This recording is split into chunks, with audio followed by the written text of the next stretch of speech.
Prysnuk. We co-own and operate Copper Caribou just south of Whitehorse, members of the Vuntut First Nation.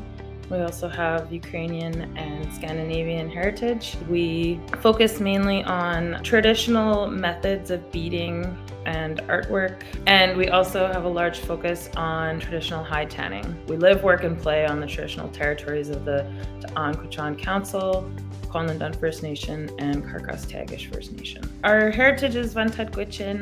We have strong ties to Inuvialuit as well.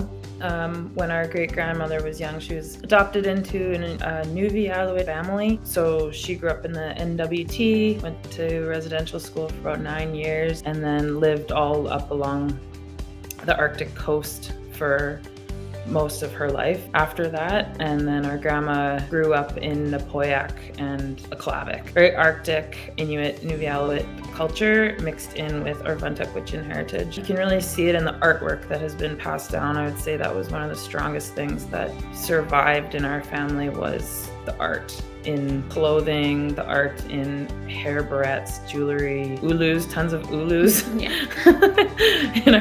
Every auntie's house you go to, there's ulus. Yeah. Which is really cool. How is your creative process right now, and how do you see that changing now that you have these other skills and you probably will continue to expand on these skills? And the idea behind it is learning those traditional methods and the ways that our family would have processed animals, then being able to incorporate it in. So bringing back the skills and the knowledge, being able to share that again. The intention long term is that we're creating a more self-sustainable business that we ourselves can provide our own hide and leather to work with. In terms of sharing knowledge, the last person in our family line to work on hides in a traditional way was our great auntie. Between her and us, there was nobody really passing on that knowledge. So for us to have the opportunity to engage and connect with people through this cultural practice is really important, because it does allow for that reconnection to community, family members that we have not necessarily been in touch with, and then allows for us to pass on that knowledge and share that knowledge with people who don't have the opportunity and connections to do the work. A two-part question. What advice you would give to your younger self?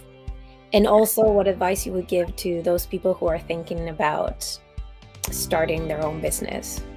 I think one of the major ones that we've recently learned is that just apply for funding. Ask anybody. Just ask questions. Yeah. If you have something that you're passionate about and you know that you can roll with it, just keep going, because sometimes it's going to suck and sometimes it's going to be really hard. There'll be people out there that will help you. And don't be shy to ask for help. Yeah. And if you're passionate about your culture and you want to share it, that's beautiful, because people want to know and people want to learn. It's going to work out. All right, wonderful. Thank you so much, Montana and Delaney.